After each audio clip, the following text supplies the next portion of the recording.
हमारे अंदर जानकारी जाने के 5 द्वार है और वो है आंख, कान, नाक, जीभ और त्वचा।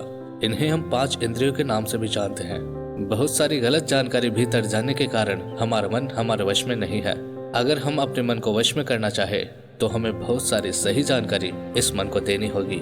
कम से कम उतनी सही जानकारी जितनी गलत जानकारी हमारे भीतर पहले से पड़ी हुई है। सही जानकारी और गलत जानकारी के बीच का अंतर समझिए। सही जानकारी तो है जो आपको आपके लक्ष्य की तरफ ले जाए और गलत जानकारी वो है जो आपको आपके लक्ष्य से भटकाए। उदाहरण से समझिए, एक सन्यासी का लक्ष्य आत्मज्ञान है और आत्मज्ञान के लिए ध्यान करना आवश्यक है। अगर कोई चीज उसे ध्यान करने से रोकती है तो वो उसके लिए एक गलत जानकारी है। आपको एक और उदाहरण समझाता हूँ। मान लीजिए कि आपको एक सिंगर बनना है और सिंगर बनने के लिए रियाज करना बहुत जरूरी है।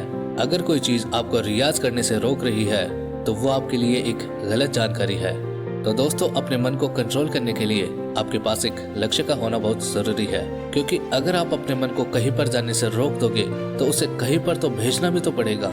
अगर आपके पास लक्ष्य है तो सबसे पहले आपको क्या करना है ये ध्यान से समझ लीजिए। सबसे पहले इस चिंता को छोड़ दीजिए कि कितनी गलत जानकारी आपके भीतर जा चुकी है। आपको बस इतना करना है कि आपके 5 द्वारों पर पानी की जहाँ से जानकारी भीतर प्रवेश करती है वहाँ पर जागरूकता का पहरा लगा देना है। कोई भी जानकारी आपके भीतर अनजाने में प्रवेश ना करे। पहरा लगते ही आपको बैलेंस में जुट जाना है।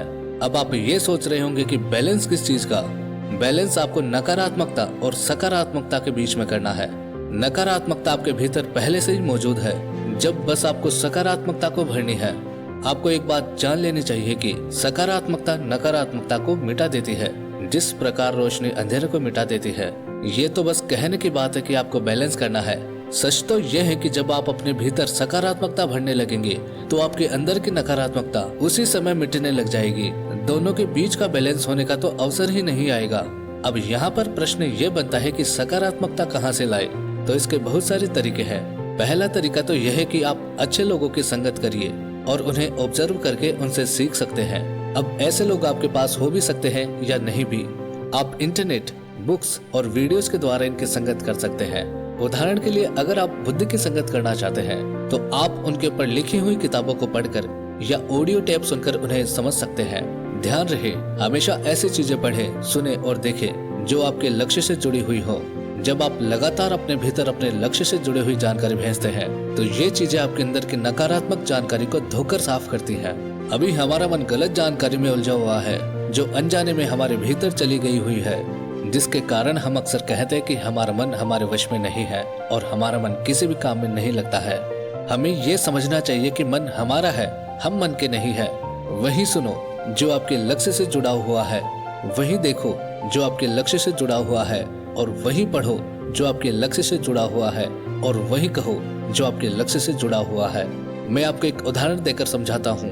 अगर आपका लक्ष्य खिलाड़ी बनना है तो आपको वही चीजें खानी होगी जो आपको खिलाड़ी बनाए। इंद्रियों पर संयम आवश्यक है और संयम के लिए अनुशासन आवश्यक है और अनुशासन के लिए एक सही निर्णय आवश्यक है जो आपको अभी लेना है।